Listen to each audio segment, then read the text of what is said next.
I decided to change my sermon from all those guys that spoke of me earlier. Evan, Jason, no, just kidding. I want to take this time because we have a special guest. She has now reached double digits in her birthday. So Landry Lynn's birthday is today, so when you see her, by the way, she sits down here in the front, so you can't miss her. We were supposed to send a video to her celebrating her birthday, but I figured a live version would be better. So happy birthday, Landry.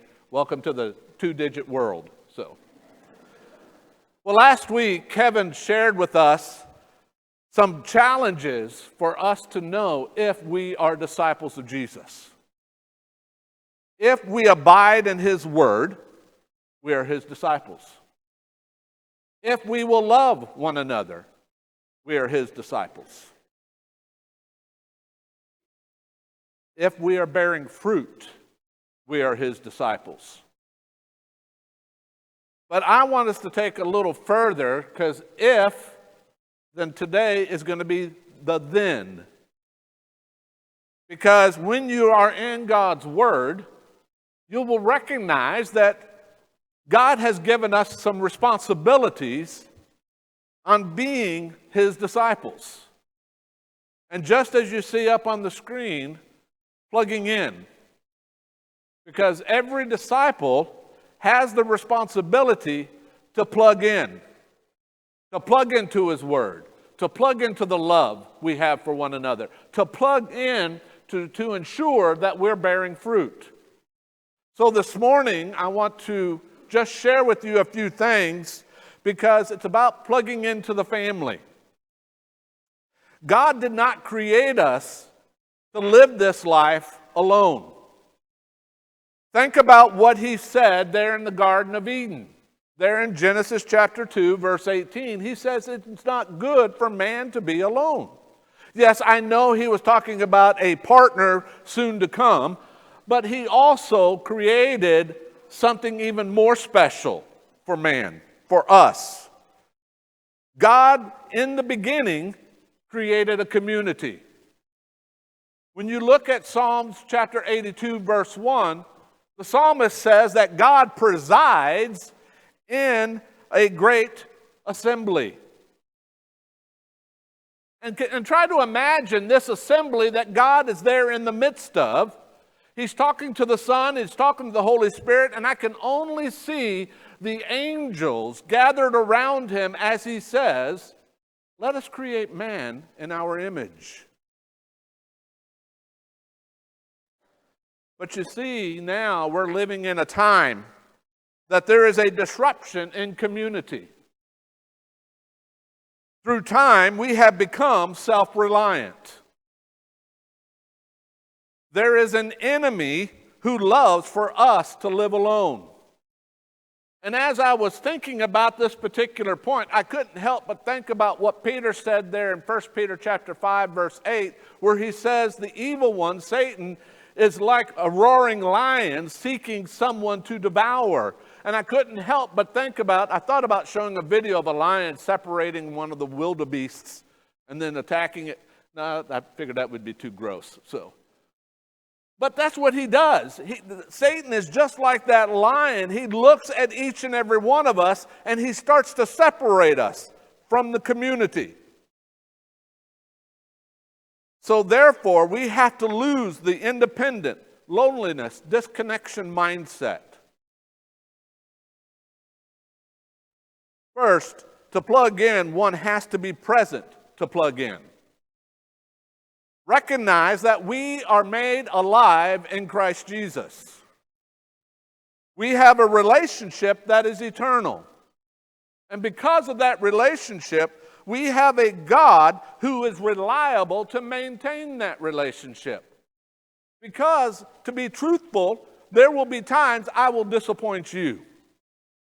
But there will be times that you will disappoint me. But when it comes to God, He will never disappoint. Because our relationship has to be based on our relationship with God through Christ.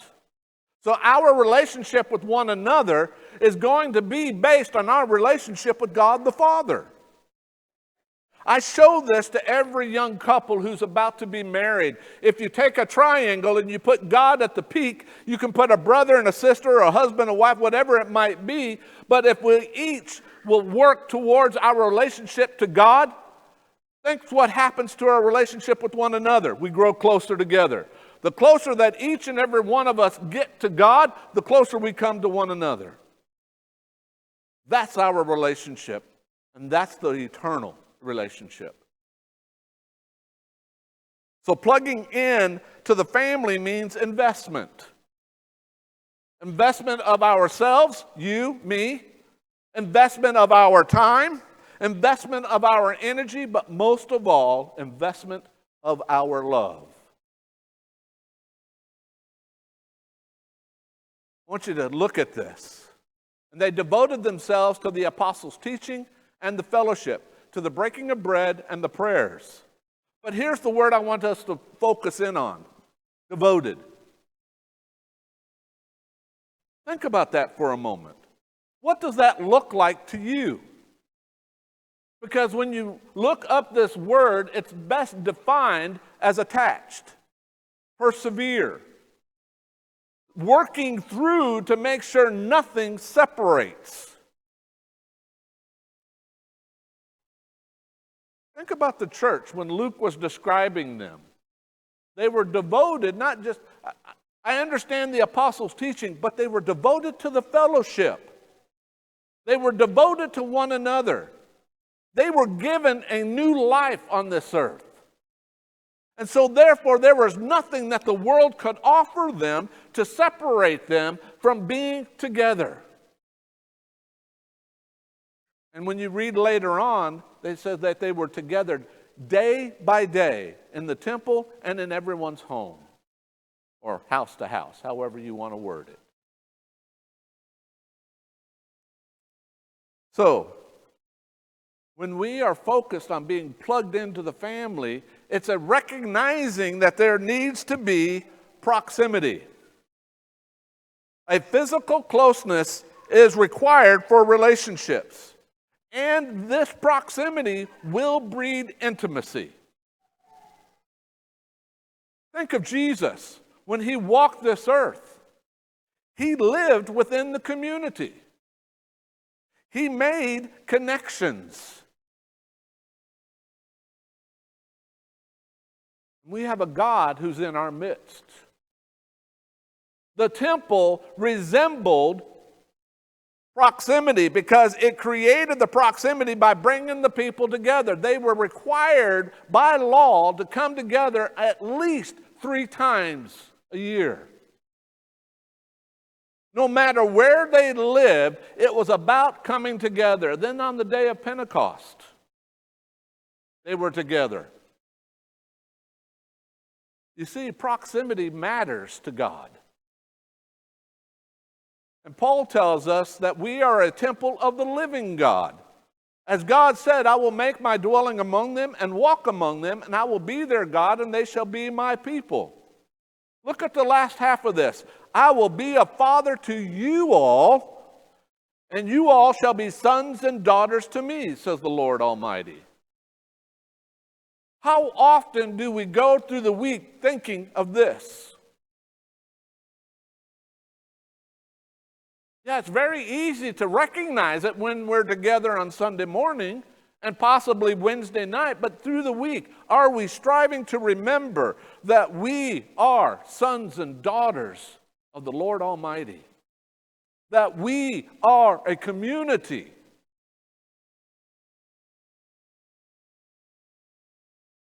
But it's not just proximity, but there has to be transparency. This transparency is about being real with each other, unashamed. This is probably the messiest part of relationships. This will begin in awkwardness. But it's about meeting the needs of one another.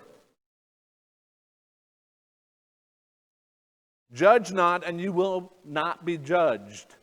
Condemn not, and you will not be condemned. Forgive, and you will be forgiven. Give, and it will be given to you. Good measure, pressed down, shaken together, running over, and will be put into your lap. For with the measure you use, it will be measured back to you. You see what Jesus is saying? In a community, there's no judging. In a community, there is forgiveness. In a community, it is about giving, not taking. Because when those three elements come together, Jesus says it will be pressed down, it will be shaken together, it will run over, and will be put into your lap.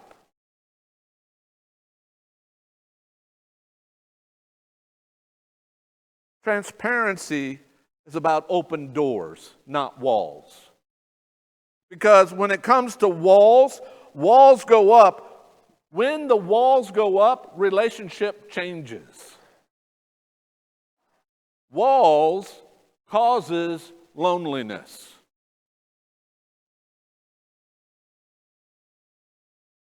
Paul tells us in Romans 8, verse 1, there is therefore now no condemnation for those who are in Christ Jesus. Do you hear what I'm saying, family? That for us as a community, we have to be together. We have to be transparent without fear, without judgment. Yes, it's messy. But I love what Peter says in 1 Peter 4, verse 8, love covers a multitude of sins. We don't look at one another and say, I'm not as gifted as he or she is. I'm not as worthy. I'm not as valuable. God put you here for his purpose, for his reason. So therefore, that gives you value. That gives you worth. And when we can look at one another and recognize that, wow, what a difference that can make in relationships.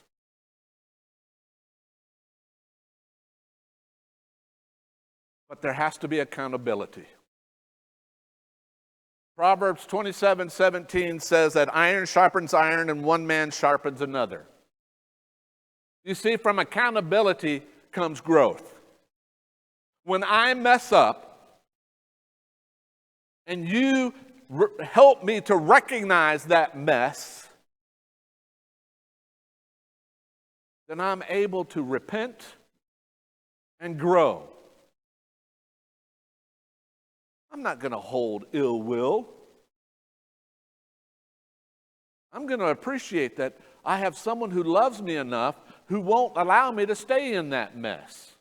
Because trust me, I get myself in a lot of messes.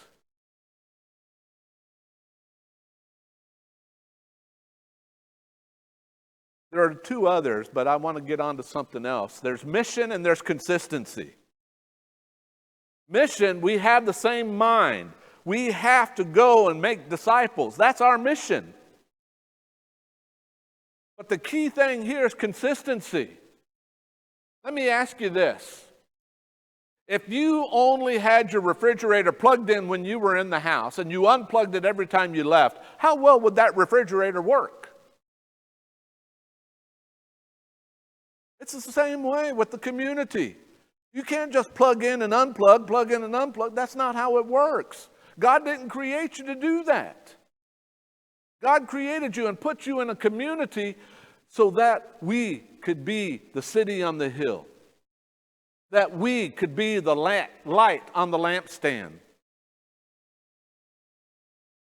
Kevin was sharing something with me earlier this week. It's interesting, when you read through the epistles, there's nothing about how to make disciples. There's nothing about evangelism. So what that tells me is that the church did it by being together and working together. Because of that love for one another, it made a difference in the world. I think that's why God's bringing us together so well. To make a difference in Yukon, Oklahoma City. and beyond.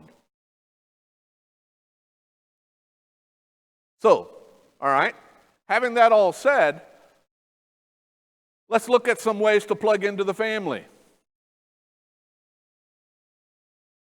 Each of us is going to have to take the initial step.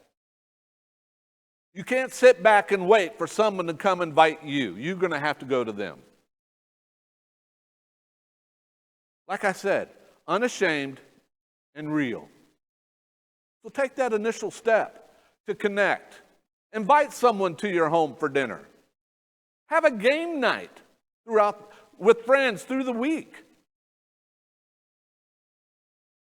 But most importantly, have Bible studies in your home.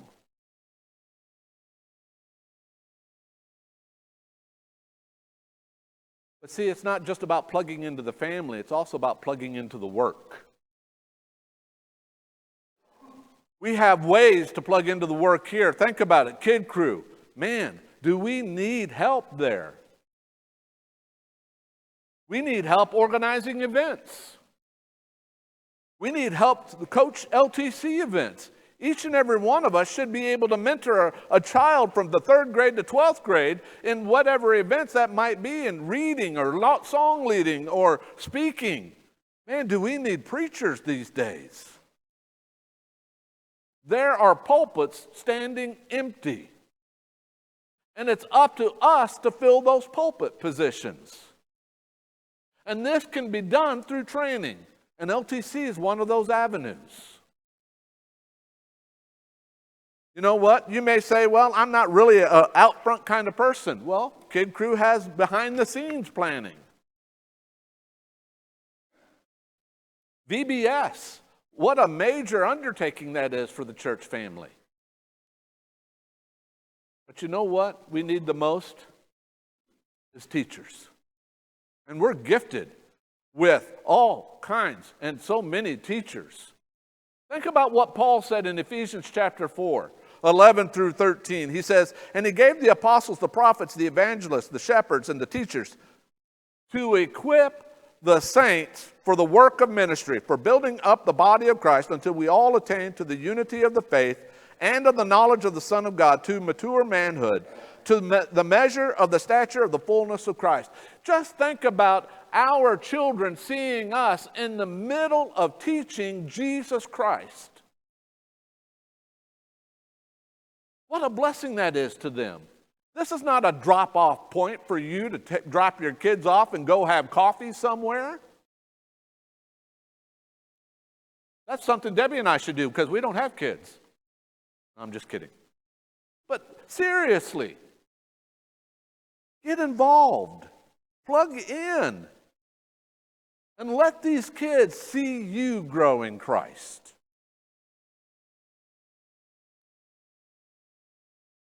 Youth crew could use some help.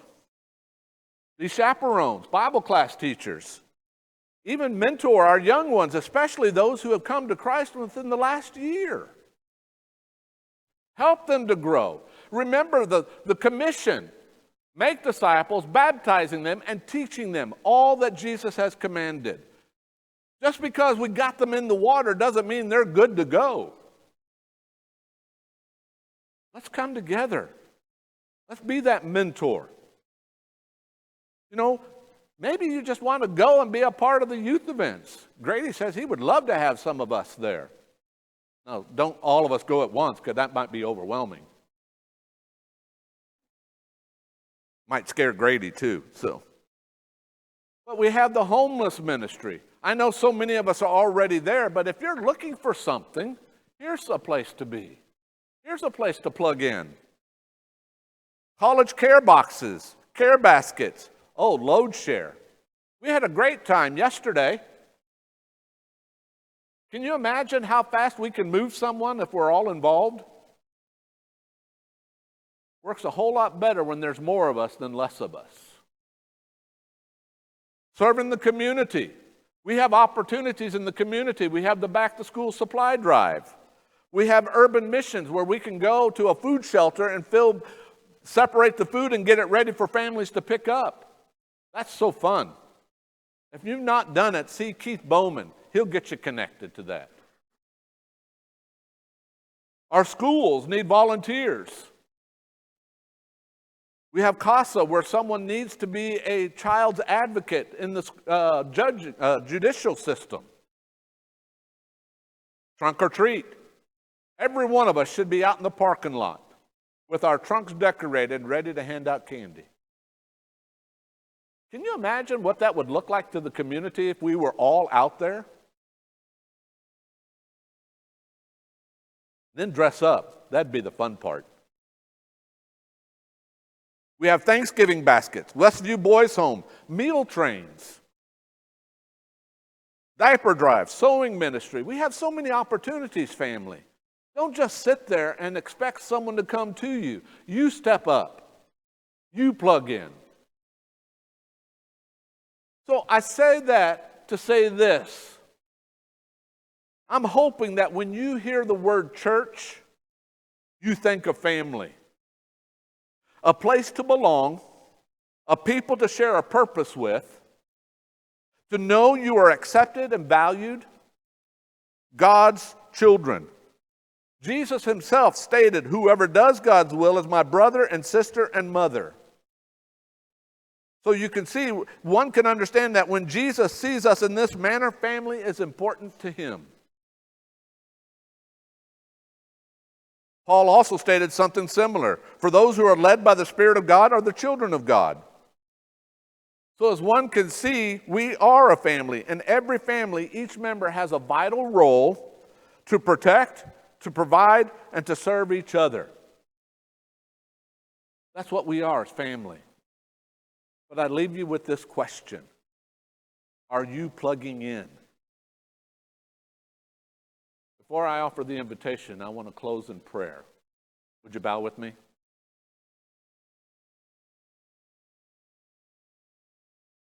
Heavenly Father, we bow before you because of your holiness. Because you are sovereign, Lord. You see all, you know all, you're in all. And because of you, we're able to be here in this place. And because of you, we are here for your purpose and your desires. So Heavenly Father, I pray that each and every one of us will plug into your work, to your word, to your love, so that we can impact one another to be a bright, shining light to the community. By the love we share with one another, may it draw others to you. So Heavenly Father, work within us. Remove the fears, remove the walls. Restore us in hope, restore us in love, but most of all, restore and rekindle our faith. Heavenly Father, I pray all this through Jesus Christ, who reigns with you in the Holy Spirit, one God, forever and ever. Amen. If there's any need, whether it be bring Christ on in baptism for the very first time, or to repent and restore your relationship, come while we stand and sing.